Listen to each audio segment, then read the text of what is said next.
બોલો શ્રી કૃષ્ણ કનૈયા લાલ કી જય. દ્વારિકાધીશ કી જય. करारविन्दे न पदारविन्दं मुखारविन्दे विनवेशयन्तं वटस्य पतरस्य पुटे शयानं बालं मुकुन्दं मनसा स्मरामि. प्रथम नमो गुरुदेवने लरि लरि लागो पाय. मात पिताने वंदन करो રાખો ચરણની માય. હે હરિ ગુરુ સંત સૌ પધારજો, કથા કહો મમ મતિ અનુસાર. પ્રેમ સ્વરૂપ પરમાત્માની સુનો ભાગવત મહાપુરાણ. હેજી મંગલ દિવસ યાજનો મંગલ સૌનું થાય. એ સૌ સંતો હરિભક્તોને દાસ જયસના પ્રણામ. સૌ સંતો હરિભક્તોને દાસ જયસના પ્રણામ. સચ્ચિદાનંદ રૂપાય વિશ્વદપત્યાદિ હેતવે તાપત્રય વિનાશાય શ્રી કૃષ્ણાય વયમ નમઃ. શ્રી ગણેશાય નમઃ. શ્રી પરમાત્મને નમઃ. પરમ પવિત્ર એવું જે પરમાત્માનું નામ છે, એવા પરમાત્માના દર્શન કરવા માટે જ્યારે આ જીવાત્મા વિદુરજી જેવો અનન્ય પ્રેમ, વિદુરજી અને સુલભા જેવું જેને વિયોગ થાય છે, ભગવાન એના ઘેર પધારે છે. તીવ્ર ઈચ્છા વિના પરમાત્મા દર્શન આપતા નથી. વૈરાગ્ય વિના સાચું જ્ઞાન પ્રાપ્ત થતું નથી. એવી જ રીતે સાચા પ્રેમ વિના ભક્તિ પ્રાપ્ત થતી નથી. ગઈકાલે આપણે જે પ્રમાણે જોયું હતું, વિદુરજીને પરમાત્માના દર્શન થયા છે. સંસારમાં એમને પૂરા જગતમાં પ્રભન કર્યું છે. ઉદ્ધવજી મળ્યા છે, ત્યારબાદ એમને મૈત્રીજી સાથે મુલાકાત થઈ છે. જ્યારે સંત મળે તો મહાસુખ થાય, એવું જ આ બંને સંતોનું મિલન થયું. ત્યારબાદ મૈત્રીજી જોડેથી એમને ભાગવતની કથા સાંભળી. આ કથાની અંદર કરદમ ઋષિ અને માતા દેવહૂતિનું જીવનમાં કલ્યાણ કરે એવી આ કથા છે. એમનું ગૃહસ્થાશ્રમ ધન્ય છે. કરદમજી અને માતા દેવહૂતિનું જેવું દાંપત્ય જીવન હોય, એમના જેવો સંયમ હોય, એમના જેવી ભક્તિ હોય તો જ કપિલ નારાયણ ભગવાન એમના ઘેર પ્રગટ થાય છે. ત્યારબાદ કરદમ ઋષિએ સંન્યાસ લીધો છે. આજે ઘણા વર્ષો વીતી ગયા. ત્યારબાદ દેવહૂતિજીએ એક વખત મનમાં પ્રશ્ન ઉદ્ભવ થયો કે આ સંસારમાં મારા સ્વામી તો સંન્યાસી બનીને ભગવાનનું ભજન કરવા નીકળી ગયા છે, હું કોના જોડે જાઉં? હું કોને જઈને પૂછું, હું કોના જોડે શરણાગતિ સ્વીકારું? યાદ આવે છે કે જ્યારે કપિલનો જન્મ થયો ત્યારે બ્રહ્માજીએ કહ્યું હતું કે તને તારા ઘરે જે પુત્રનો જન્મ થશે એ સાક્ષાત પરમાત્માનો અવતાર છે. જો ઘરમાં જ પરમાત્માનો અવતાર જેવા સત્પુરુષ હોય તો મારે બીજે ખોરવા ક્યાં જવાની જરૂર છે? દેવહૂતિ કપિલ મુનિની પાસે આવ્યા છે અને વંદન કરે છે સદભાવથી, પ્રેમથી, વિવેકથી. આજે એમની શરણાગતિ સ્વીકારે છે. દેવહૂતિએ પ્રથમવાર શરણાગતિ સ્વીકારી છે. શરણ વિના નહીં ઉદ્ધાર જગતમાં, શરણ વિના નહીં ઉદ્ધાર.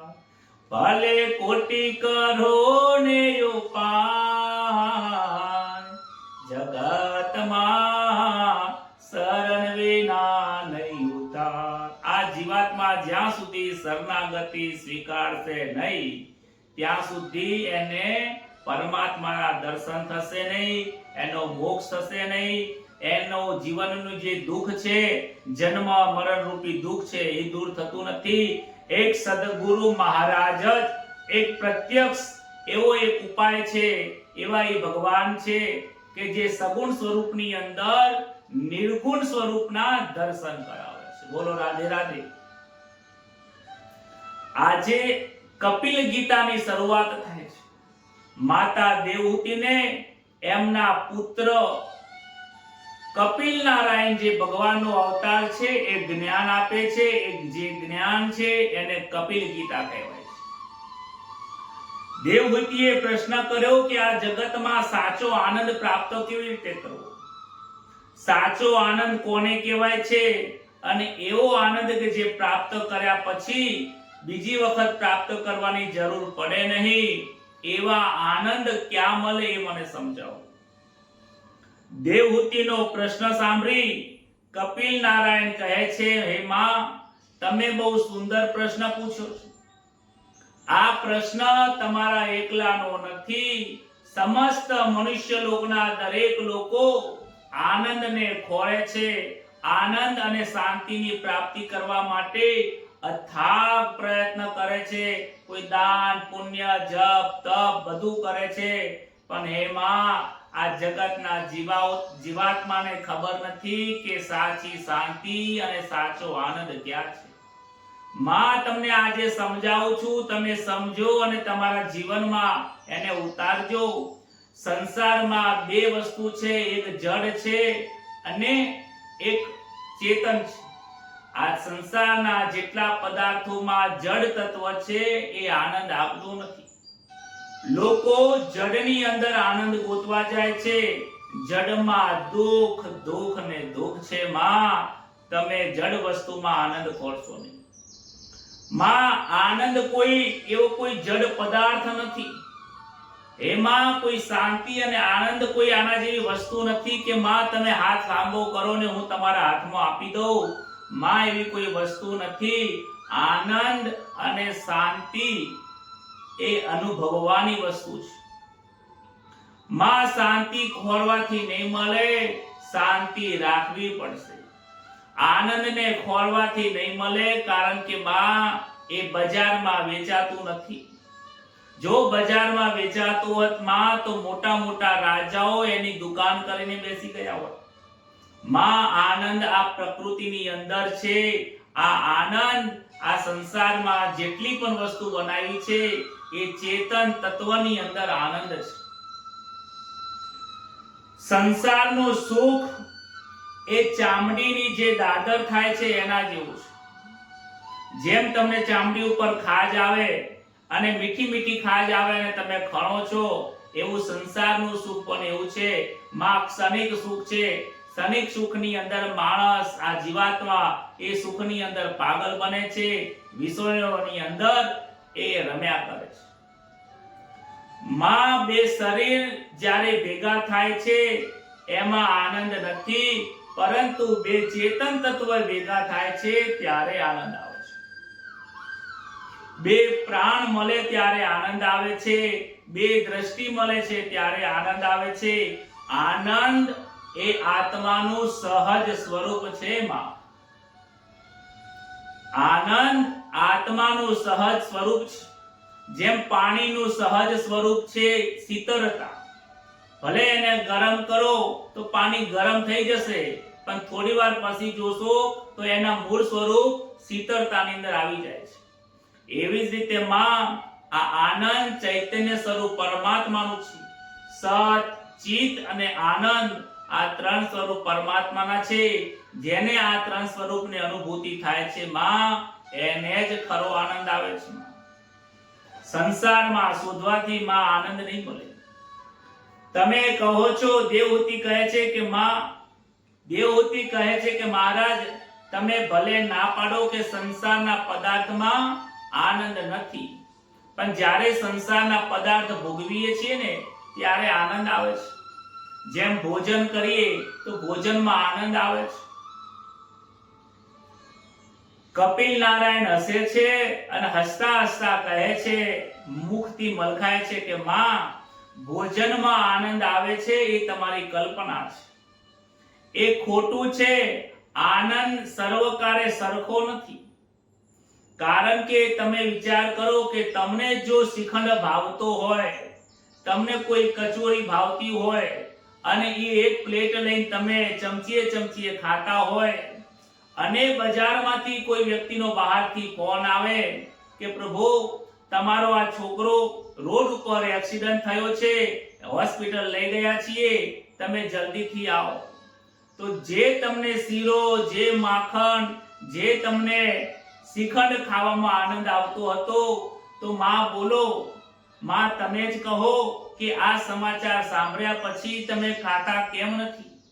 એ શ્રીખંડમાં આનંદ કેમ નથી આવતો? તમે પ્લેટ ફેંકી દો છો, જતા રહો છો, તો એમાં આનંદ આવે છે તો ઊભા રહો, ખાઓ. પણ આ જીવાત્માને એમાં ક્ષણિક આનંદ આવતો હતો. એનાથી સાબિત થાય છે કે શ્રીખંડમાં, ખાવા પીવામાં કે સંસારના સુખમાં આનંદ નથી. માં શરીરના સ્પર્શથી પણ આનંદ નથી આવતો, ભોગ ભોગવવાથી આનંદ નથી આવતો. માં જે આનંદ આવે છે એ પણ કલ્પના છે. જો શરીરથી આનંદ આવતો હોત તો કોઈ વ્યક્તિના શરીરમાંથી પ્રાણ જતા રહે છે તો એને કોઈ ગલે કેમ નથી મળતું? એમાં જે મરી ગયેલો વ્યક્તિ છે, જેના શરીરમાં પ્રાણ નથી, એની સાથે પ્રેમ નથી કરતું કેમ? એને કોઈ ચમચી ભરીને ખવડાવતું કેમ નથી? માં એના અંદરથી જે ચૈતન્ય આનંદ સ્વરૂપ હતો એ નીકળી ગયો. એ ચૈતન્ય છે ત્યારે આપણને પ્રેમ થાય છે, ત્યારે આનંદ આવે છે. ચૈતન્યનો આનંદ છે, એ શરીરનો આનંદ નથી. માં તમને બીજું ઉદાહરણ આપું છું કે આકાશમાં ચંદ્રમા છે અને નીચે માટલી ભરીને 5-6 માટલીઓ પાણી ભરીને મૂક્યું હોય, અને એમાં તમે જુઓ તો ચંદ્રમા આકાશમાં એક છે, પણ દરેક માટલાની અંદર એક એક ચંદ્રમા એના પ્રતિબિંબ સ્વરૂપ રહેલો છે.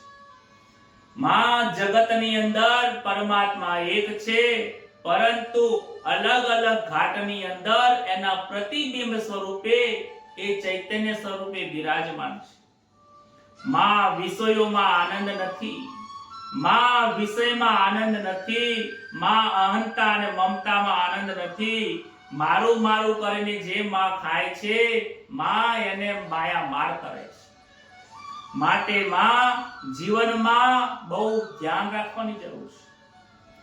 હે મૈયા, મન છે એ મન બહુ વિચારો કરે છે. આ મન માંકડા જેવું છે, વારંવાર વિષયોના રસમાં જાય છે, એને સુધારવું પડશે. તો કે મહારાજ કેવી રીતે સુધારવું? મન મારું માનતું નથી. તો માં મનને ના માનતું હોય તો એને મંત્રની તાકાત આપો, સદગુરુની પાસે જાઓ, મંત્રની દીક્ષા લો અને એનાથી મન સુધારો. કે જેમ જમીન ઉપર પડેલું પાણી હોય, તલાવમાં પડેલું પાણી હોય કે જમીનની અંદર કુંડમાં કરેલું પાણી હોય, એને જો 5મા કે 10મા માળે ચડાવવું હોય તો યંત્રની જરૂર પડે છે, મોટરની જરૂર પડે છે. એવી જ રીતે આ મન આ વિષયમાં રહેલું છે, એને પ્રભુના ભક્તિમાં મૂકશો, પ્રભુના ભજનમાં મૂકશો, અરે સદગુરુના મંત્રથી એને તમે ચલાવશો તો આ મન ઉર્ધ્વ ગતિએ જરૂર જશે, એમાં કોઈ શંકા નથી. માં તમારા મનને ખૂબ સાચવજો, માં મંત્રને થી એને સાચવજો. મન જો નહીં સુધર્યું તો આ જગતની અંદર લોકો તમને એની પાસે લઈ જશે, પ્રભુની પાસે જવા દેશે નહીં. એક સંત હતા, એ સંતનું મન ખૂબ જ સંસારમાં જતું હતું. તો એ બહુ સંસારી નતા, એમનો સત્સંગી હતા. તો એમને ઘણી વખત પોતાના મનને સુધારવાનો પ્રયત્ન કર્યો, મન ન સુધરે માટે એમને એક વખત એવો પ્રયત્ન કર્યો કે ગાયનું છાણ લીધું, ગૌમૂત્ર લીધું અને મુખને ખવડાવે છે કે તારે દાબેલી ખાવી છે, લેખા લેખા ખા. ના ના કે નહીં, ગંધ મારે છે, ગંધમાં. ના ના ખા કે ખા, દાબેલીમાં આનંદ છે તો આમાં આનંદ છે, ખા. ગૌમૂત્ર પીલાવે છે, ઘણું બધું ગાયનું મૂત્ર ને આવું બધું ગૌમૂત્ર પીલાવે છે. મન એકાથી મરી જાય છે. એટલે આ મનને ખાસ મારવાની જરૂર છે. મનને માર્યા વગર આ સુધારવાનું. બીજી રીતે જો સુધારવું હોય તો મનને ડર આપો, મનને ભય આપો. મન એ બકરી જેવું છે. એક રાજન હતો, રાજાની પાસે બકરી હતી. કહે છે કે આ બકરી વારંવાર ખાય છે, એનું પેટ ભરાતું નથી. આ બકરીને પેટ ભરીને જે ભોજન કરાવીને લાવે અને બીજી વખત એ ખાવા ન ખાય તો એને હું 1000 સોનામાં આપું. કેટલાય લોકો, ગામના લોકો આયા, બકરીને ઘેર લઈ ગયા, પેટ ભરી ખવડાવ્યું. રાજા જો પાસે લઈને આવ્યા, કહે છે કે બકરી જમી લીધું? હા. પેટ ભરાઈ ગયું? હા ભરાઈ ગયું રાજાજી. પછીથી ચાર મૂકી તો બકરી તો ચાર ખાવા લાગી. બીજો વ્યક્તિ ગયો, એને પૂરેપૂરી ચાર ખવડાવી. એ પણ આવ્યો, રાજાજી આજે બકરી ધરાઈ ગઈ છે, આજ તો કશું જ નહીં ખાય. ફરીથી ત્યાં બાજરી મૂકી તો બાજરી ખાવા માંડી. બિરબલે વિચાર કર્યો કે રાજાજી, હું ફક્ત એક વખત પ્રયત્ન કરું, 8 દિવસ મને આપો. 8 દિવસમાં પૂરું આને જમાડી દઉં, ક્યારે એને ભૂખ નહીં લાગે. રાજા કહે તો જોરદાર કહેવાય, સારું કહેવાય, જા તું લઈ જા. 8 દિવસ તને આપ્યા, પણ 9મા દિવસે એને ખાવા ના ખાવી જોઈએ, ને તો તારું મસ્તક કાપી દઈશ. ના ના રાજાજી, એનું પેટ ભરી જમાડી દઈશ. ઘરે લઈ જાય છે, બાજરી મૂકી. જેવી બાજરી મૂકી ખાવા જાય છે, એક ધોકો મોઢા પર મારે છે. ફરીથી ખાવા જાય, એક ધોકો મારે. પછી બાજરી મૂકે તો ખાવા ખાતી નથી, સમજી જાય કે બાજરી ખાઈએ તો ધોકો પડે. પછી 4 મૂકી, જેવી 4 ખાવા જાય છે, બીજા 2 ધોકા માર્યા. ફરીથી ખાવા જાય, ફરીથી 2 ધોકા માર્યા. એમ કરતા કરતા ફળ, ફૂલ, ભોજન, અનેક પ્રકારની વસ્તુઓ મૂકે જાય, માર્યા કરે, મૂકે જાય, માર્યા કરે. છેલ્લો દિવસ આવ્યો એટલે બકરી એક પણ વસ્તુમાં મોઢું નથી કાઢતી. એના મગજમાં સમજાઈ ગયું, એના મનમાં સમજાઈ ગયું કે આ બધાની અંદર જો હું મોઢું નાખીશ તો મને માર પડશે. રાજા જોડે ગયો, રાજસભા ભરાઈ, બકરીને લાવ્યા. રાજાએ કીધું પેટ ભરાઈ ગયું? કે હા ભરાઈ ગયું સાહેબ. હવે તો ક્યારે રાજાજી નહીં ખાયા. અને તેની આગળ જઈને ફળ ફૂલ મૂકે છે તો મોઢું સાઈડમાં કરી દેશે, તમને માર પડશે. બાજરી મૂકી તો મોઢું લઈ લીધું. એને ગમતું ભોજન 4 મૂકી તો પણ મોઢું લઈ લીધું. ખાતું જ નથી. રાજાને ખબર પડી કે બિરબલ આને પેટ કેવી રીતે ભરાઈ દીધું. સમજવાની વસ્તુ એ છે કે મનને મારવું પડશે, મનને સમજાવવું પડશે. મનને પાછું વાળશો તો જ જીવનની અંદર આપણો સાચો માર્ગ મળશે. જ્યારે કોઈ આપણે ગાડી લઈને જતા હોય, આગળ જતા કોકને રસ્તો પૂછીએ અને તે વ્યક્તિ આપણને કહે કે ભાઈ આ રસ્તો ખોટો છે, તમારે જ્યાં જવું છે એ તો પાછળનો રસ્તો છે, તમે ખોટા રસ્તે જાઓ છો. જ્યારે કોઈ આપણને વટે માર્ગો આવું માર્ગદર્શન આપે તો આપણે 4 રસ્તાથી યુ ટર્ન મારવું પડે. જીવનમાં જેને જેને પણ યુ ટર્ન માર્યો છે એ જગતમાં દરેક લોકોને પરમાત્માની પ્રાપ્તિ થઈ છે. આપણા જીવનમાં તો એવું થાય છે કે ખબર બધી પડે છે, જાણે છે બધું, કથા સાંભળે, વર્તા વાત કરે, દાન કરે, પુણ્ય કરે, યજ્ઞ કરે, જ્ઞાન તો અઢળક રહે છે, પણ પોતાની જે સમજણ છે, અજ્ઞાનતા છે, આ જીવાત્મા છોડતો નથી. માં તમે તમારી જડતા છોડજો. આજે તમને જે જ્ઞાન પ્રાપ્ત થાય છે આવું જ્ઞાન તમને ક્યાંય નહીં મળે. આ જ્ઞાનથી જ તમારા અનેક કર્મો બળીને ભ્રષ્ટ થઈ જશે, બળીને બધા ભસ્મ થઈ જશે અને તમને તમારા જીવનમાં પરમાત્માના દર્શન થશે. એમાં સાધારણ મનુષ્યનું મન ક્ષણે ક્ષણે બદલાય છે, પણ સંતોનું મન બદલાતું નથી. એમનું મન અનુકૂળ પરિસ્થિતિ હોય કે પ્રતિકૂળ પરિસ્થિતિ હોય, ગમે તે સમય હોય, પણ એમનું મન શાંત રહે છે. માં તુકારામ જેવા જ્યારે સંત થઈ ગયા, તમને શું કહું, એમની પત્ની એમને લાકડીથી મારતી હતી.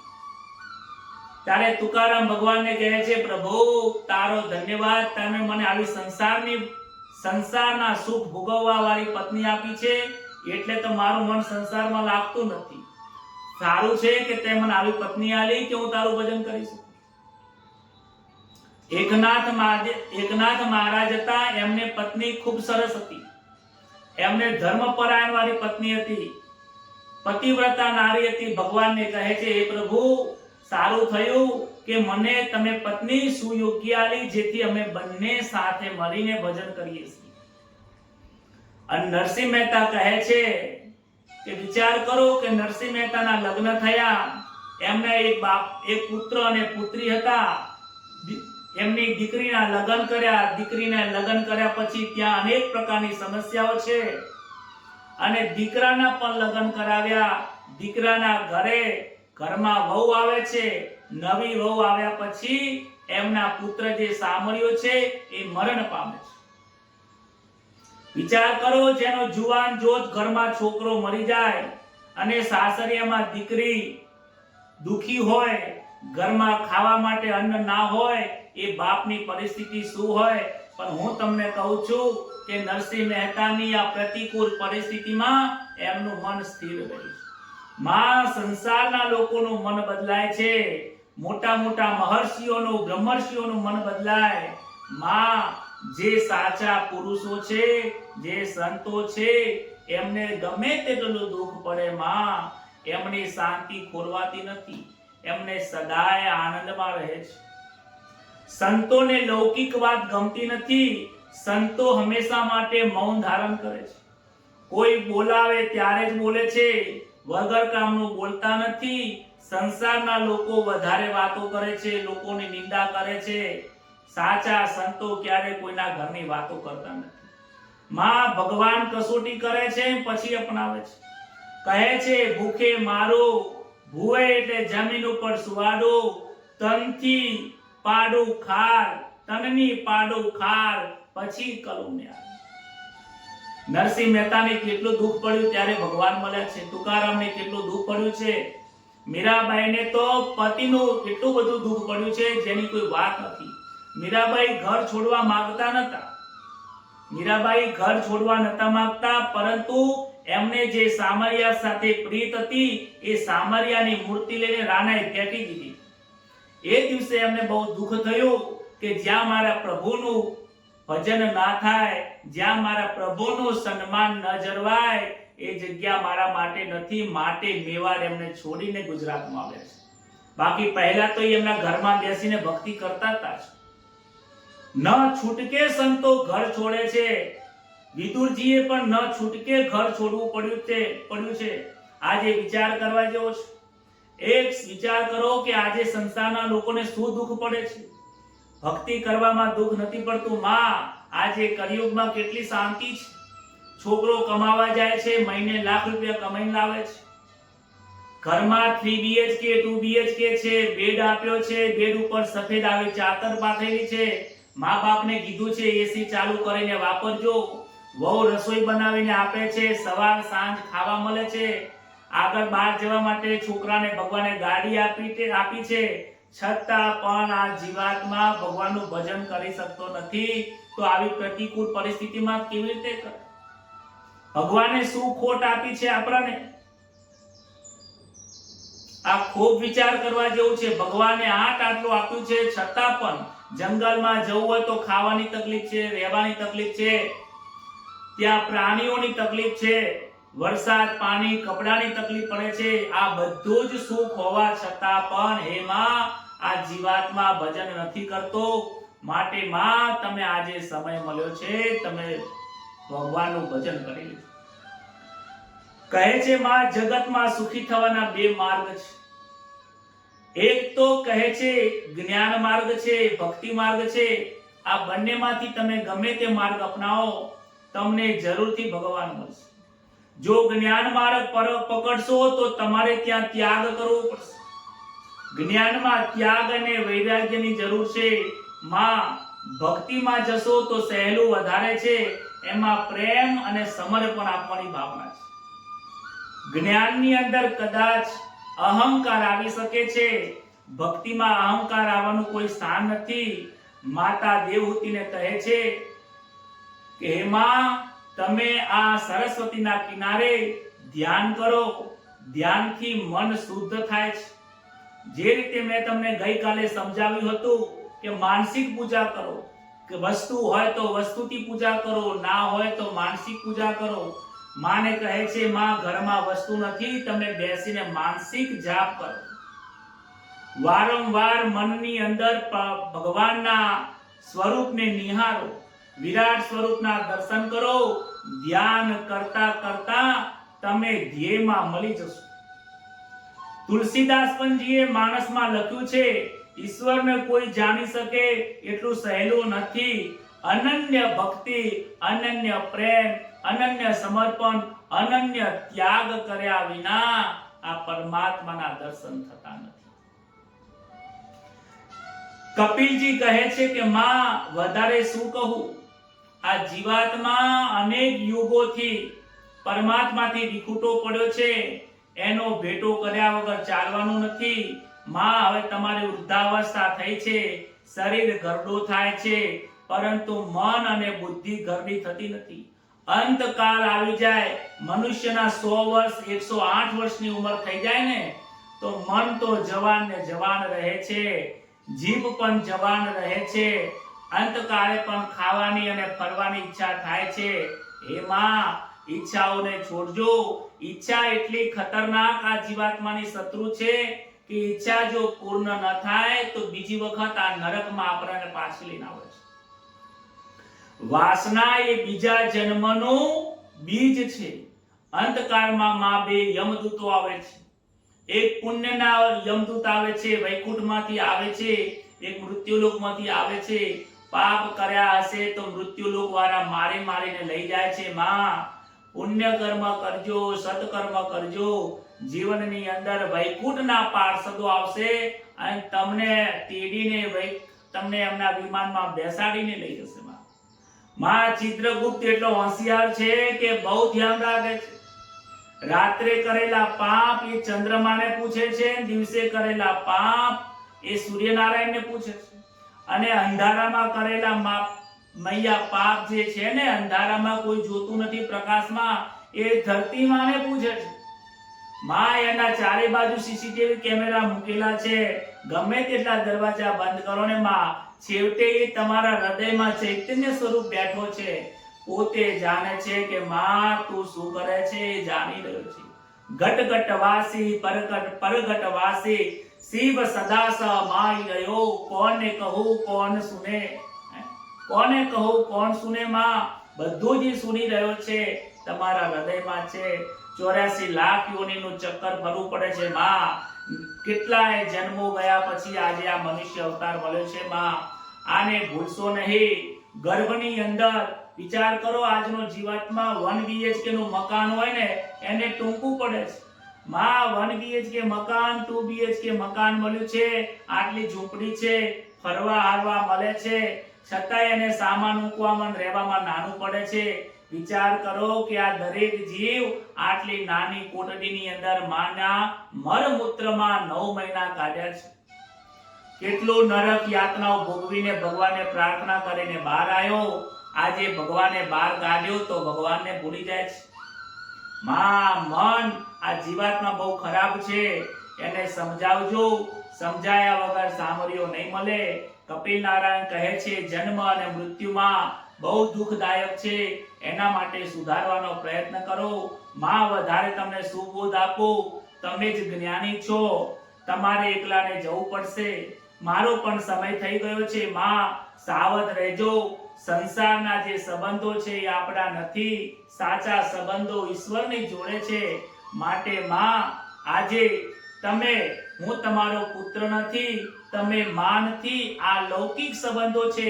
સાચા માતા અને પિતા આ છે. ત્વમેવ માતા ચ પિતા ત્વમેવ, ત્વમેવ બંધુ સખા ત્વમેવ, ત્વમેવ વિદ્યા દ્રવિણમ ત્વમેવ, ત્વમેવ સર્વમ મમ દેવ.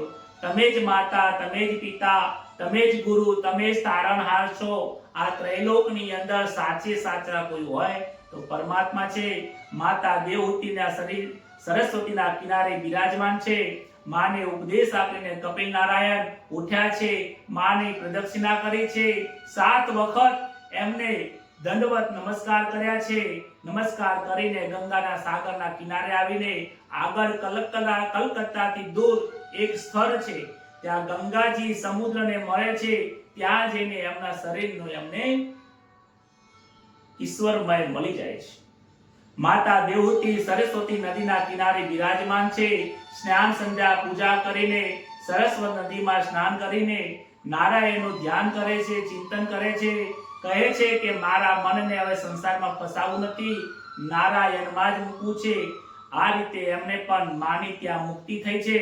દેવહૂતિ માતાને મળેલી સિદ્ધિ એના ઉપરથી ગુજરાતમાં પાટણ જિલ્લામાં જે આવેલું છે એ આ જે સ્થળ કપિલ નારાયણનો આશ્રમ છે ત્યાં સિદ્ધપુર તરીકે ઓળખાય છે. અને એ સિદ્ધપુરમાં માતૃગયા તરીકે પણ ઓળખવામાં આવે છે. જેમને પણ માતાનું શ્રાદ્ધ કરવાનું હોય તે માતૃગયા સિદ્ધપુરમાં જઈને એક વખત શ્રાદ્ધ કરે તો માને ત્યાં આજે પણ મુક્તિ મળે છે. વિચાર કરવા જેવું છે કે આ કપિલ ગીતા નારાયણ છે. આ જ્ઞાન જે વ્યક્તિ પોતાના જીવનમાં ઉતારે છે એમના જીવનમાં કલ્યાણ થઈ જાય છે. અહીંયા 3જો સર્ગની વિરામ થાય છે, 4થા સર્ગની શરૂઆત થાય છે. ભાગવતનો 4થો સર્ગ એ વિસર્ગ લીલા છે. કહે છે કે પુરુષાર્થ 4 પ્રકારના છે: ધર્મ, અર્થ, કામ અને મોક્ષ. પુરુષાર્થ એનો મતલબ થાય છે કાર્ય, જે આપણે કર્મમાં માનીએ છીએ. ભગવાન કહે છે, પરમાત્મા કહે છે કે 4 પુરુષાર્થ કરજો. ધર્મથી તમે તમારા જીવનમાં કર્મ કરજો. સત્ય, દયા, તપ અને પવિત્રતા, આ 4 વસ્તુ જેનામાં હોય એને જ ધાર્મિક કહેવાય. બાકી મંત્ર, માળા, દાન, પુણ્ય કરે અને ધાર્મિક નથી કહેવાતું. એટલેથી ધાર્મિક નથી બની જવાતું.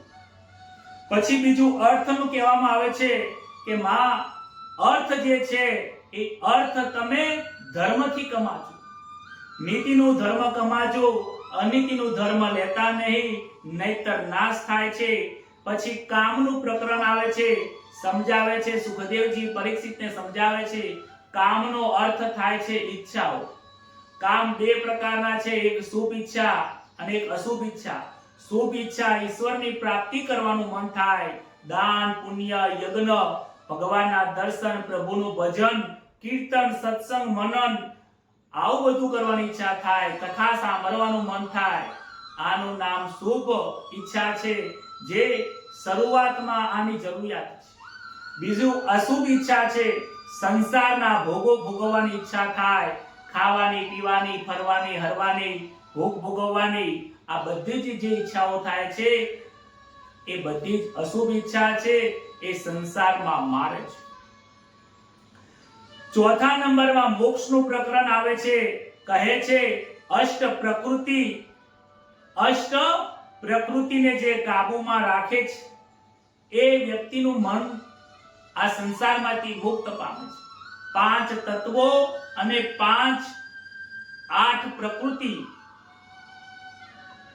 8 પ્રકારના પંચભૂત, અગ્નિ, પૃથ્વી, વાયુ, જળ અને આકાશ, આ 5 તત્વો છે. 6, 7 ને 8 અને બીજું થાય છે મન, બુદ્ધિ અને અહંકાર. 5 તત્વો અને મન, બુદ્ધિ, અહંકાર, આ ત્રણેય જ્યારે કૃતાર્થ થાય છે ત્યારે મોક્ષની પ્રાપ્તિ થાય છે. કહે છે કે પરીક્ષિત, દરેક વ્યક્તિએ પોતાના જીવનમાં સ્વભાવની બદલવાની જરૂર છે. સ્વભાવ સુધાર્યા વગર, સત્કર્મ કર્યા વગર મનુષ્યને પરમાત્માના દર્શન થતા નથી. પ્રકૃતિ બદલાતી નથી, સ્વભાવ સુધારી શકાય છે. અને અનન્ય ભક્તિ કરવાથી વ્યક્તિ પોતાની પ્રકૃતિ બદલી શકે છે. જીવનની અંદર ખૂબ આ જ્ઞાન જે કપિલ ગીતાનું જ્ઞાન છે એ વારંવાર જીવનમાં ઉતારવું છે, વારંવાર સાંભળવું જોઈએ. જેટલી વખત સાંભળીએ એટલી વખત મન અને અંતઃકરણ શુદ્ધ થાય છે. મૈત્રીજી વિદુરજીને કહે છે, મનુ મહારાજના ત્યાં 3 કન્યાઓ હતી, આકૃતિ, દેવહૂતિ અને પ્રસૂતિ. એમાં દેવહૂતિ અને કરદમને 13 દીકરીઓના જે જન્મ થાય છે એમને ધર્મની સાથે લગ્ન કરાવે છે. એમાં જે દેવહૂતિની જે કન્યાઓ છે એ 9 કન્યાને બ્રહ્મર્ષિ સાથે પરણાવે છે. એમાંની એક અનસુયા અને અત્રિ ઋષિ એની સાથે પરણાવે છે. જે દેવહૂતિ છે અને કરદમ છે એમની એક દીકરી છે, એનું નામ અનસુયા છે. અનસુયાના લગ્ન અત્રિ ઋષિ સાથે થાય છે. વિદુરજી પૂછે છે કે અત્રિ અને અનસુયાના ત્યાં ભગવાને અવતાર લીધો હતો, એ કથા મારે સાંભળવાની ઈચ્છા છે. તો કહે છે, મૈત્રીજી કહે છે કે એક વખત નારદ મુનિ કૈલાસમાં ગયા. કૈલાસમાં મહાદેવજી એમના ભજનની અંદર એમના સમાધિમાં હતા. પાર્વતીજી એમની પૂજા કરતા હતા. પૂજા કરીને ત્યાં નારદ મુનિ આવ્યા હતા. તો નારાયણ નારાયણ કરીને આવ્યા તો એમને પ્રસાદ આપે છે. નારદજીને પ્રસાદ આપે છે. નારદજી પ્રસાદ લે છે કે લાડુનો પ્રસાદ છે કે મૈયા લાજે લાડુનો પ્રસાદ આપો છો? કે હા, કે આજે લાડવાના પ્રસાદ ભગવાનને ધરાયા છે. માં કે લાડવાનો પ્રસાદ ને આરોગ્ય બહુ સુંદર છે, બહુ મીઠો છે, પરંતુ શું કહું, માતા અનસુયાના લાડુમાં જે મીઠાશ છે એવી આ મીઠાશ નથી. કે અનસુયા કોણ છે કે તમે જાણતા નથી? અનસુયા મહાન પતિવ્રતા નારી છે. આવું કહે છે તો માતાજીના મનમાં ઈર્ષા ઉત્પન્ન થાય છે. આ એ ભગવાનની લીલા છે. આપણને લાગે માતાજીની ઈર્ષા થાય, પણ ભગવાનની આ બધી લીલા છે. આજે પાર્વતીને મનની અંદર થયું છે, ઈર્ષા થઈ છે કે હું જ મોટી મહાન પતિવ્રતા છું, આનાથી મોટું કોઈ પતિવ્રતા નારી નથી. ત્યાંથી નારદ મુનિ સળગાઈને જાય છે બ્રહ્માને ત્યાં. બ્રહ્માને ત્યાં સાવિત્રી દેવીને પણ આવું કહે છે. ત્યાંથી વૈકુંઠમાં જાય, વૈકુંઠમાં પણ લક્ષ્મીજીને આવું કહે છે. ત્રણેય દેવીઓ વિચારે છે કે અમે જ મોટા છીએ, અમે જ પતિવ્રતા મહાન નારી છીએ, આ જગતમાં બીજું કોઈ છે નહીં. જીવનમાં કોઈની ઈર્ષા કરતા નહીં. ઈર્ષા કરશો તો આ દેવીઓ જેવી પરિસ્થિતિ ઊભી થશે.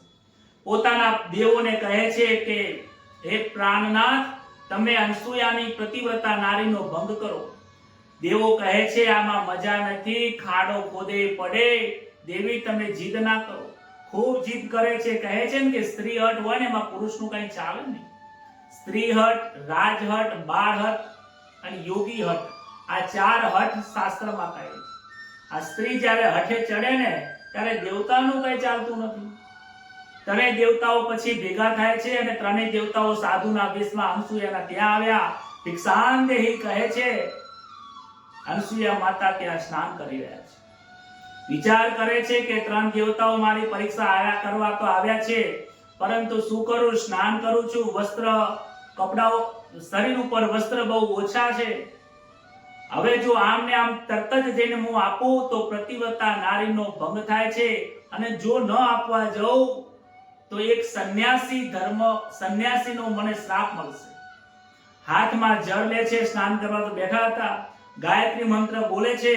મંત્ર લઈને છાંટે છે ને ત્રણેય દેવતાઓ બ્રહ્મા, વિષ્ણુ, મહેશ નાના નાના 6 મહિના બાળક થઈ ગયા. માતાજી બહાર આવ્યા કપડા પહેરીને. ત્રણેય બાળકોને ઘોડિયાની અંદર મૂકી દે છે. ચમચી ચમચી ચમચી ચમચી બધાને દૂધ પાવે છે. સમય વીતી ગયો.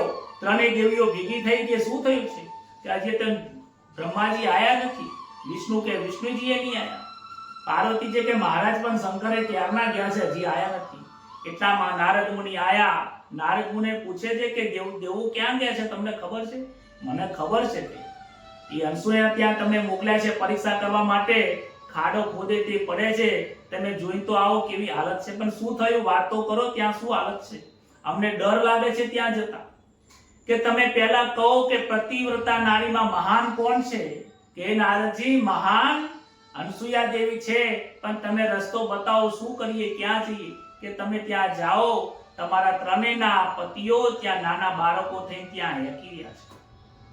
ત્રણેય દેવીઓ આવે છે, પૂછે છે કે દેવી, હે માતા અનસુયાને પ્રાર્થના કરશે, મૈયા અમારી ભૂલ થઈ હતી, ક્ષમા કરો, અમને અમારા પતિઓ આપી દો।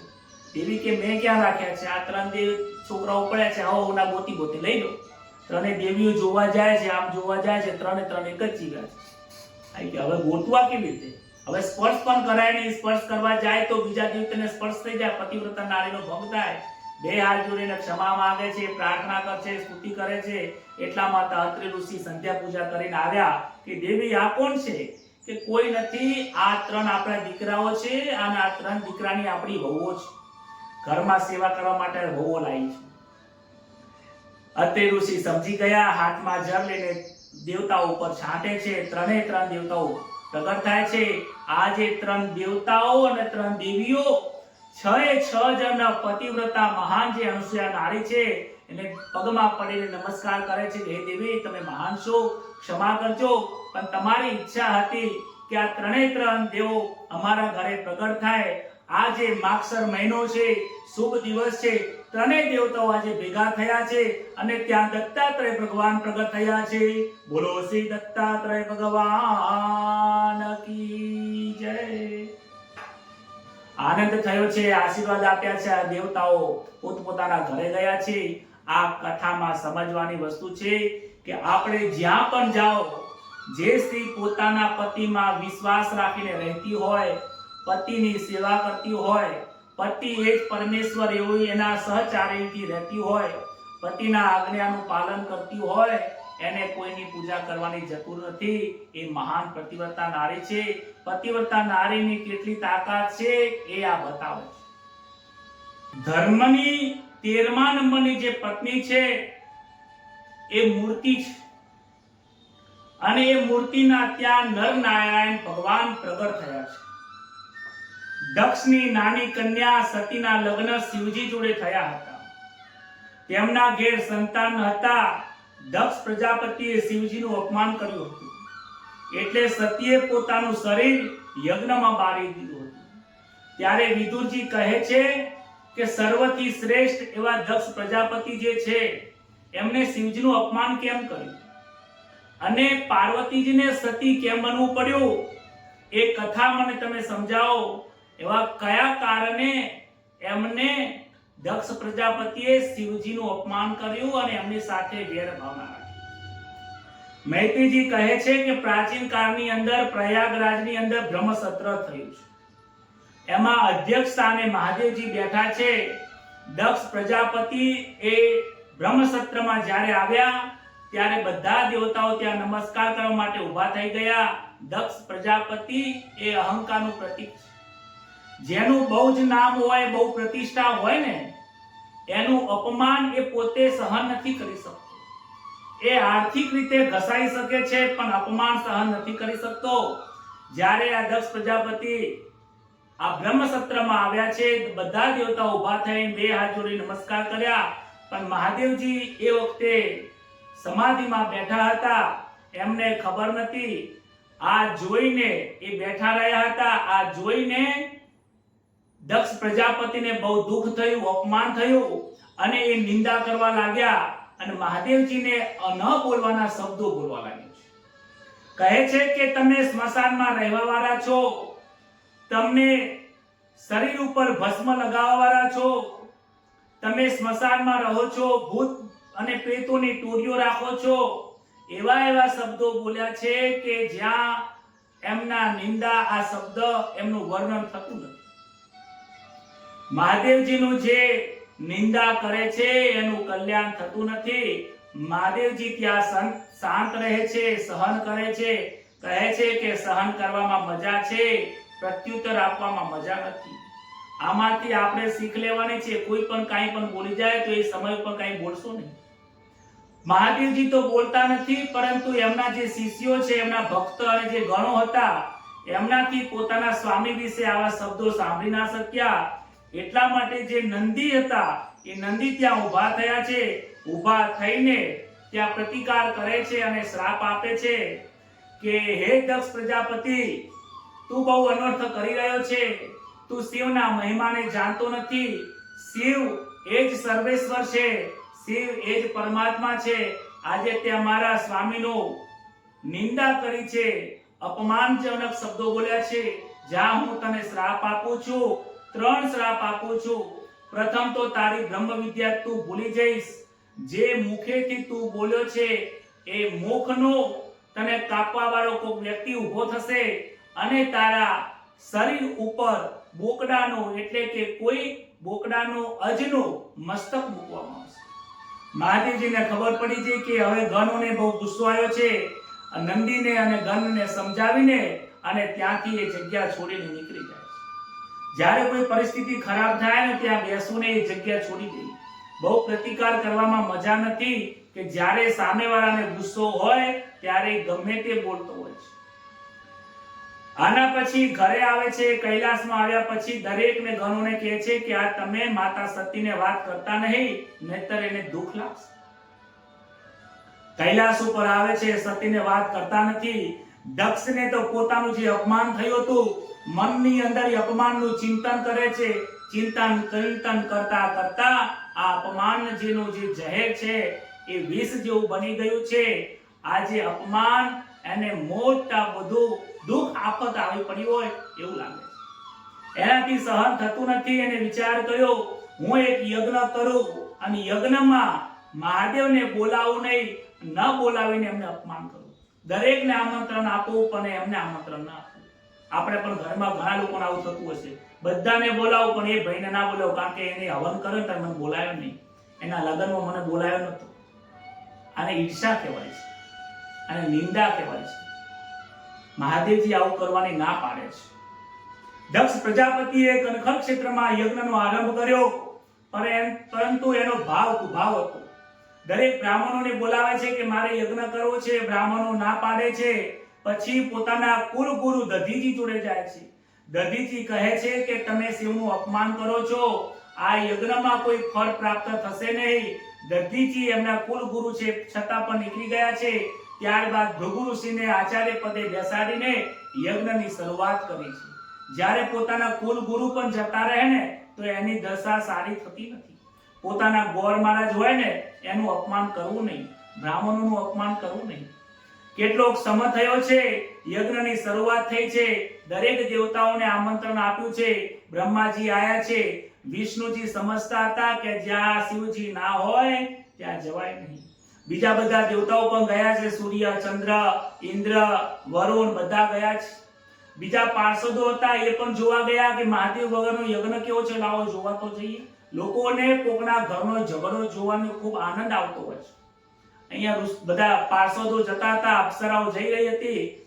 રસ્તામાં સતીજી મળે છે. સતીજી કહે છે કે હે દેવીઓ ક્યાં જાઓ છો વિમાનમાં લઈ?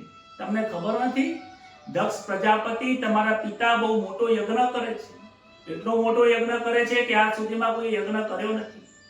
સતી કહે છે કે મને ખ્યાલ નથી. મહાદેવજી જોડે આવે છે, બહુ પ્રસન્ન મુદ્રામાં હોય છે. મહાદેવજી પૂછે છે કે શું થયું સતી, આજે બહુ આનંદમાં છો? કે આનંદમાં હોવ ને કે તમારા સસરાજી એટલે કે મારા પિતાજી યજ્ઞ કરે છે, ચાલો આપણે બધા યજ્ઞમાં જઈએ. બધા યજ્ઞમાં પહોંચી ગયા, યજ્ઞ ચાલુ થઈ ગયો છે. દેવી યજ્ઞમાં ના જવાય કારણ કે આપણને આમંત્રણ મળ્યું નથી. અરે મહાદેવજી કહે છે કે પ્રભુ મારા પિતાના ઘરે આમંત્રણ હોતું હશે, એમને યજ્ઞ કર્યો છે, આપણે જવું જોઈએ. મહાદેવજી સમજાવે છે કે હે દેવી આ સંસારમાં ઘણા બધા યજ્ઞ કરે છે, બધા યજ્ઞ કરે, બધાના ત્યાં ન જવાય. વગર આમંત્રણે જઈએ તો ત્યાં આપણું અપમાન થાય છે, જવાય નહીં. દેવી સમજતા નથી. આજે અહીંયા સ્ત્રી હટ કરે છે, ખૂબ સમજાવે છે, ન સમજાવવા છતાં મહાદેવજી કહે છે કે પછી તમને જેમ યોગ્ય લાગે એમ કરો. કહે છે કે હું અત્યારે જાઉં છું, મારા પિતાને સમજાવીશ.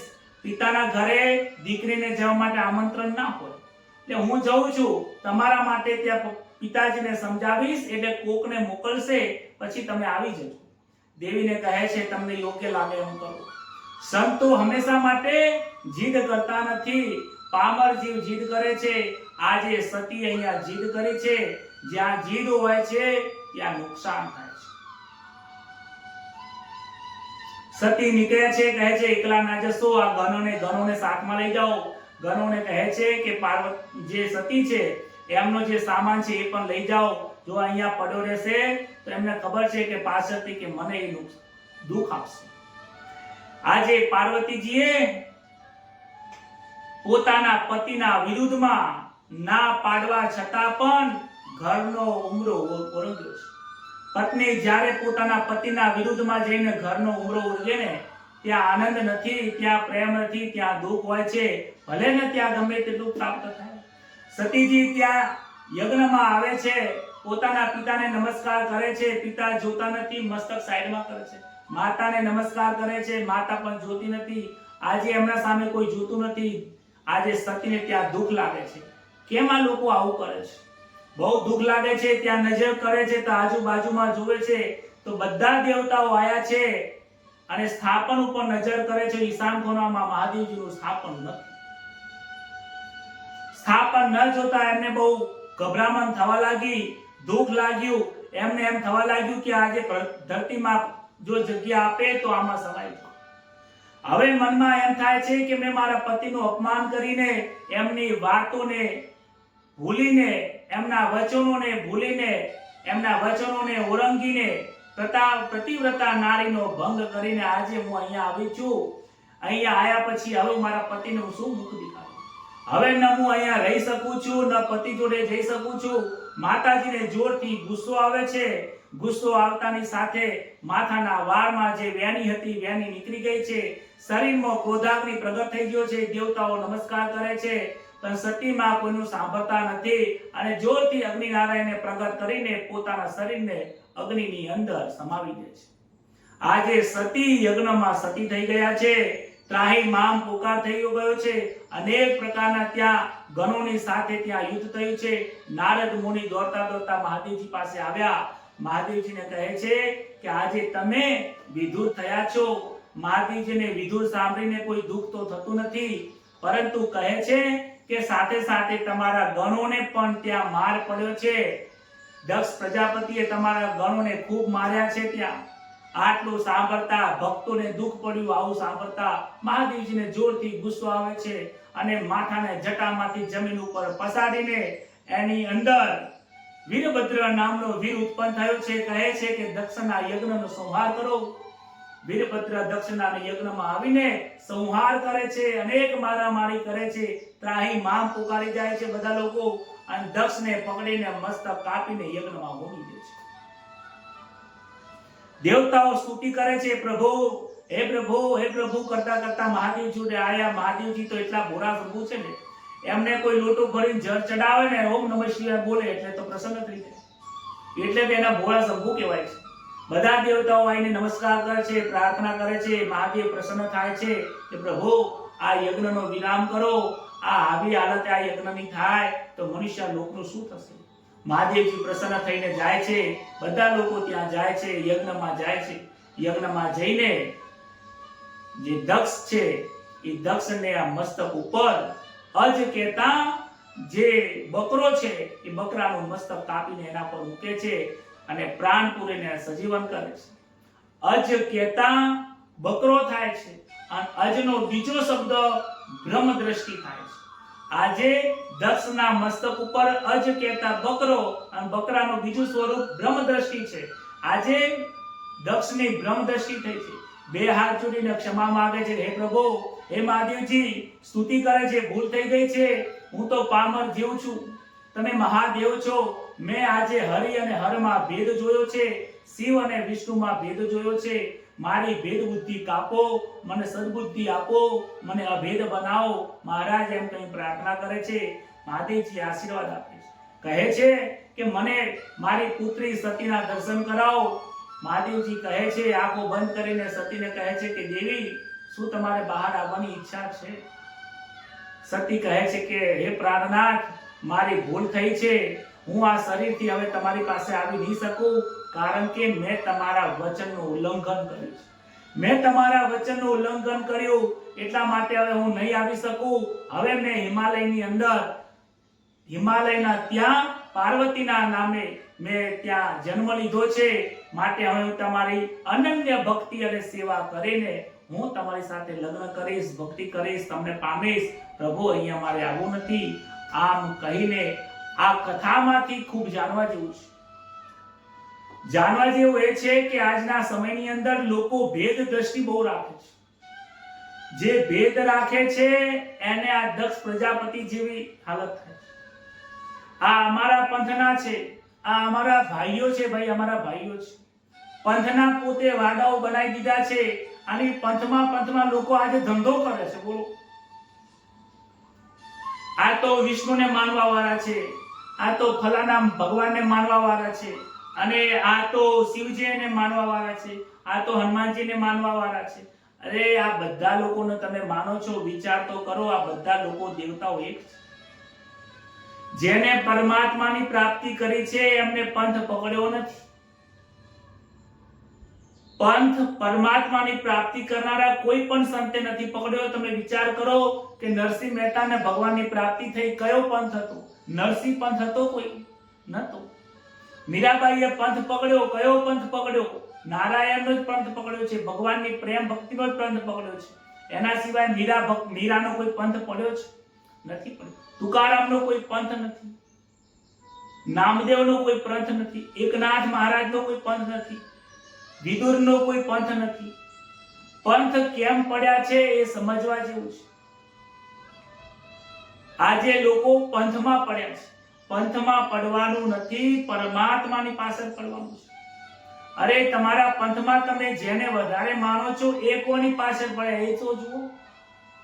કબીર કોને માને છે? કબીર ઈશ્વરને માને છે. તમારે કબીરને નથી માનવાનું, કબીરના વચનોને માનવાનું છે. કબીરજી જેના રસ્તે ચાલ્યા છે એને માનો. સ્વામિનારાયણ ભગવાન જેને માને છે, જે પરમાત્મા, જે ઈશ્વર છે, ચૈતન્ય, એને માનવાનું છે, એના ચરણે છે.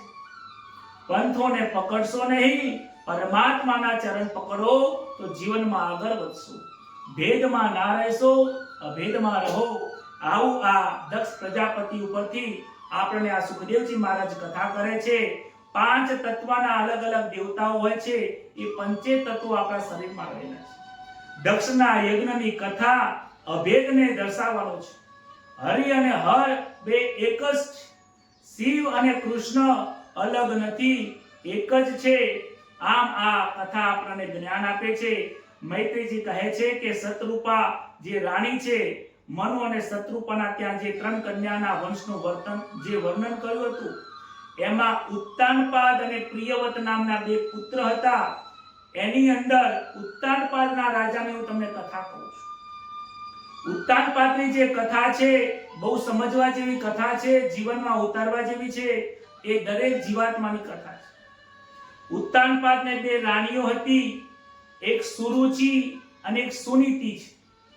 જે સુરુચિ છે એ વિષયમાં રસ રાખવા વાળી છે. એ રાજાને બહુ માનીતી છે, કારણ કે એ વિષય અને સંસારના ભોગવાવે છે. જ્યારે સુનીતિ છે એ ધર્મિષ્ઠ છે, નીતિ છે, પ્રામાણિક છે, ધર્મ અને સદાચારને પાળવા વાળી છે.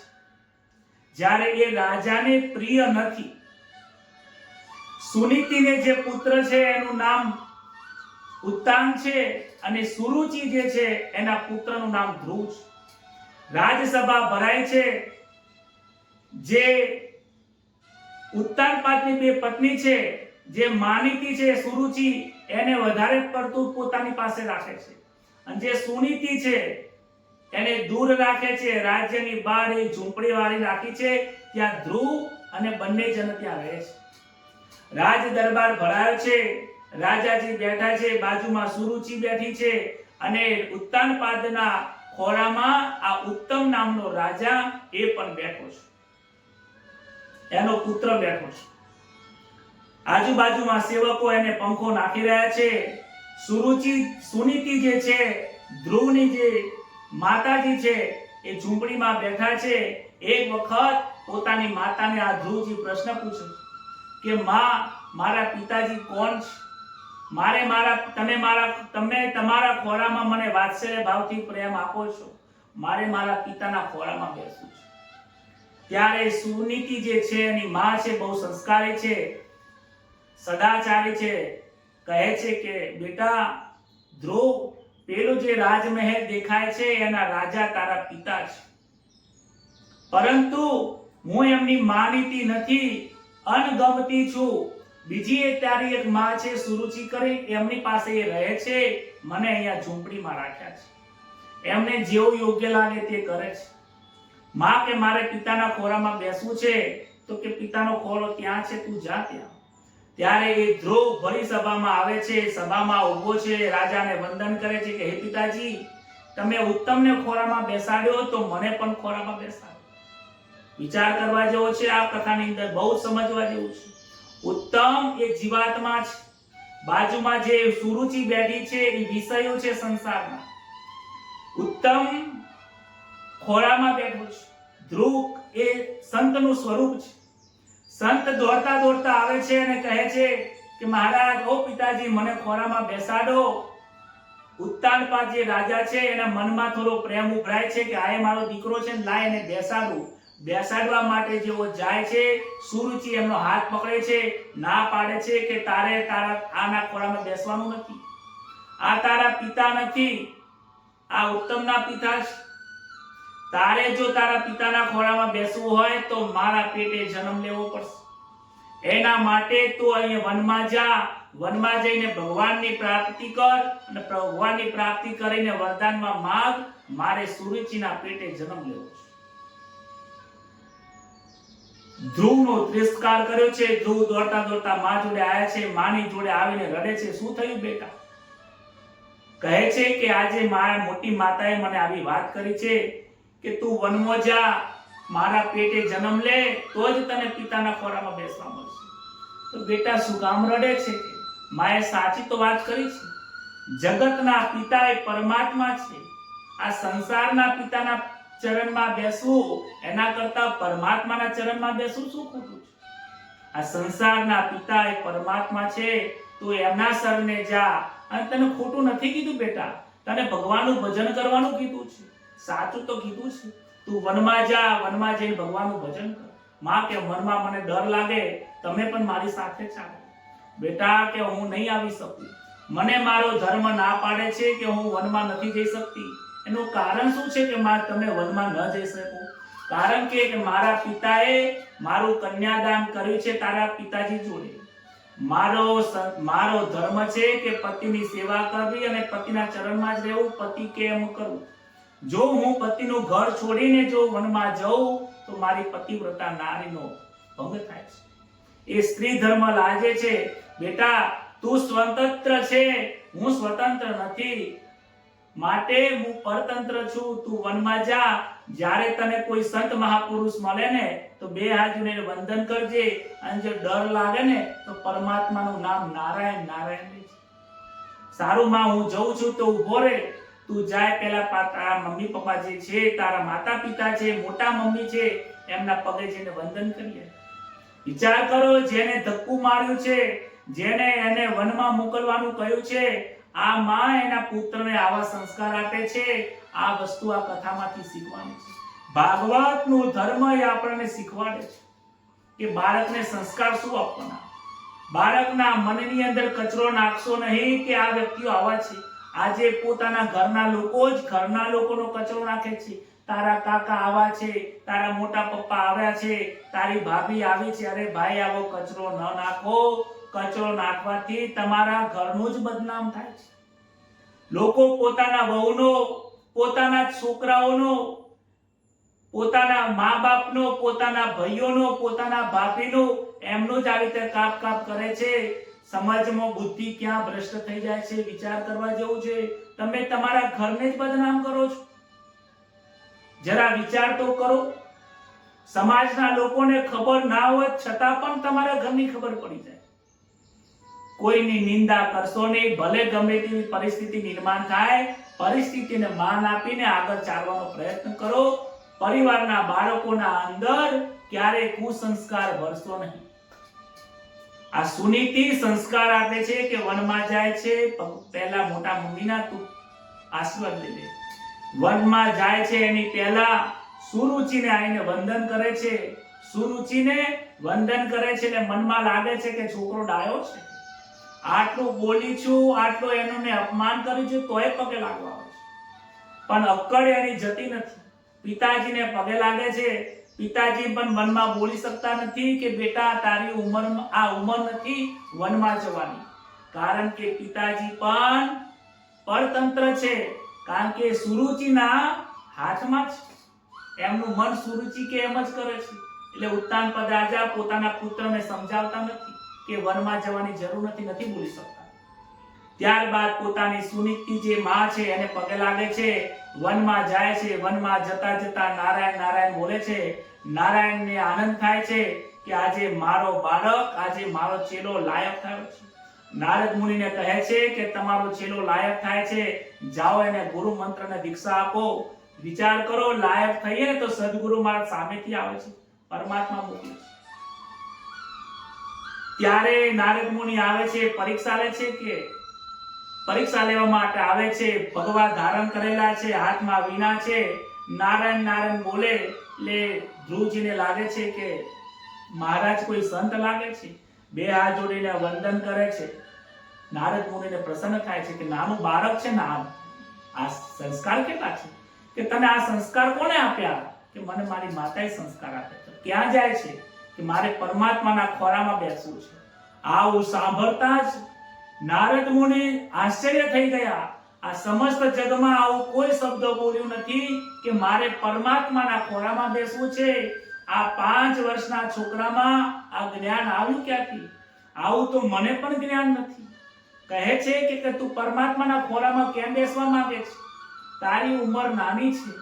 મારી માતાએ કીધું છે કે પરમાત્મા આ સમસ્ત લોકના પિતા છે, અને જે પરમાત્માના ચરણમાં બેસે છે એના સંસારના પિતા માતા પિતાના ચરણમાં બેસવાની જરૂર પડતી નથી. એને જન્મ લેવો પડતો જ નથી, એનો મોક્ષ થઈ જાય છે. માટે મારા સંસારના પિતા જે છે, જગત પિતા છે, એના શરણમાં જવું છે. બેટા તું ઘરે ચાલ, તારી ઉંમર નાની છે. હું તારા પપ્પાને સમજાવીશ, તારા પિતાજીને સમજાવીશ, તને એના ખોરામાં બેસાડશે અને અડધું રાજ અપાવ. ધ્રુવજી અટલ રહ્યા છે, મનના મક્કમ છે, ના પાડે છે કે તમારી પાસે કોઈ ઉપાય હોય તો બતાવો, નહીતર મારો માર્ગ છોડી દો, મારો સમય ન બગાડ. નારદ મુનિ પ્રસન્ન થાય છે, એમને મંત્ર આપે છે કે બેટા, હે પુત્ર, તને મંત્ર આપું છું. ઓમ નમો ભગવતે વાસુદેવાયનો મંત્ર આપે છે. ધ્યાન, મનન, પૂજા અને જ્ઞાનનો ઉપદેશ આપે છે.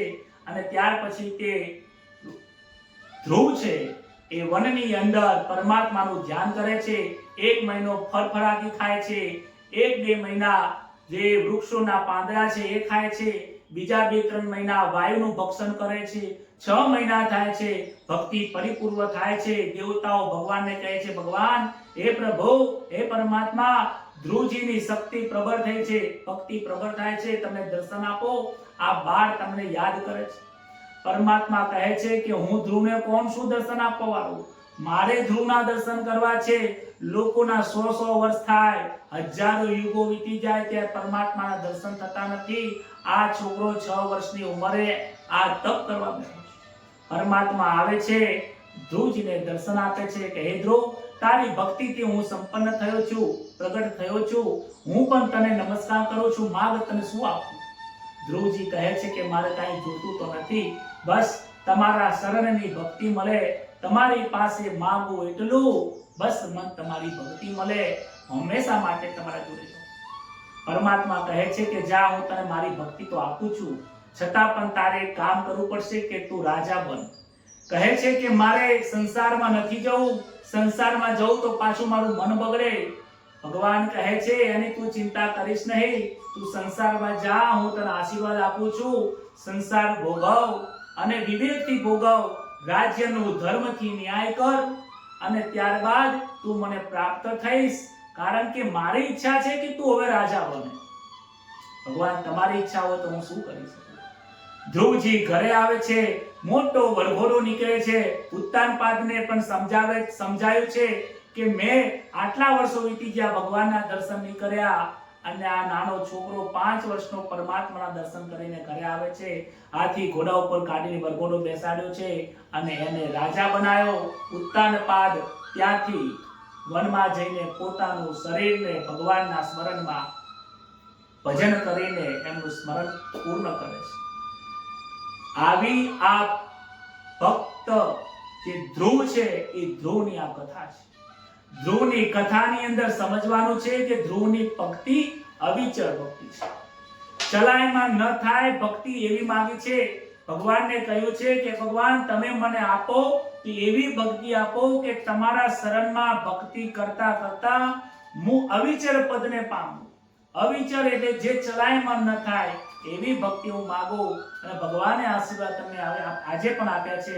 તમે ઉત્તર દિશામાં જઈને જોશો, સવારમાં 4 વાગે બ્રહ્મ મુહૂર્તની અંદર ધ્રુવનો તારો ઉગે છે અને ધ્રુવના જે દર્શન કરે છે એમને ધ્રુવ જેવી ભક્તિ પ્રાપ્ત.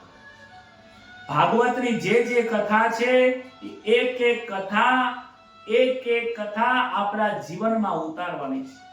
આ કથાને સાંભળવાની નથી, આ કથાને માનવાની છે. આ કથાને સાંભળવાની નથી, આ કથાને ઘટમાં ઉતારવાની છે.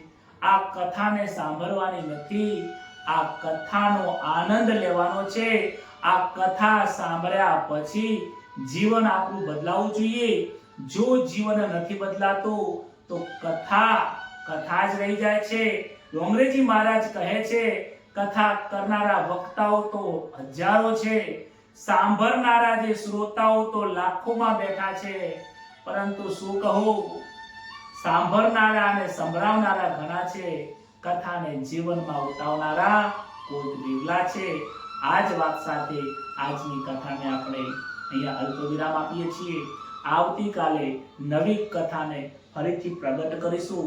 ત્યાં સુધી આવો સાથે મળીને ટટ્ટાર બેસીએ, 2 પગ લાંબા કર્યા હોય તો ભેગા કરી દઈએ, ઊંઘ્યા હોય તો બેસતા થઈ જઈએ, ટટ્ટાર બેસીએ, આળસને છોડી દઈએ. આળસ મનુષ્યનો શત્રુ છે. એ જ વિચાર સાથે હાથથી હાથ મિલાવીને અને તાળી પાડીને પ્રભુનું ધ્યાન કરીએ. હરે રામ રામ રામ હરે હરે, હરે કૃષ્ણ કૃષ્ણ કૃષ્ણ હરે હરે, હરે રામ રામ રામ હરે હરે, હરે કૃષ્ણ કૃષ્ણ કૃષ્ણ હરે હરે, હરે રામ રામ રામ હરે હરે, હરે કૃષ્ણ કૃષ્ણ હરે હરે. કૃષ્ણ કનૈયા લાલ કી જય, રામચંદ્ર ભગવાન કી જય, દ્વારિકાધીશ કી. નમઃ પાર્વતી પતે, હર હર મહાદેવ. સૌને રાધે રાધે, જય શ્રી કૃષ્ણ. ખૂબ આનંદ આવ્યો ધ્રુવની કથા કરીને. અને સુખદેવજી મહારાજ જે કથા કહે એમના મુખમાંથી જે પાવન ધારા, પ્રેમની ધારા વહેતી હોય, એમાં ડોંગરેજી મહારાજે લસોટીને જે રસ આ ભાગવત રહસ્યમાં મૂક્યો છે એની વાત થાય એવી નથી. આનંદની કથા, બહુ આનંદ આવ્યો. આશા રાખું છું તમને પણ ખૂબ આનંદ આવ્યો છે. આ જ વિચારો, તમારો આનંદ કેવો પ્રગટ થાય છે એ ગ્રુપમાં લખજો, જન સુધી પહોંચાડજો. સૌને જય શ્રી કૃષ્ણ. આપ સૌ સુખી રહો. એ જ વાત સાથે શુભરાત્રી.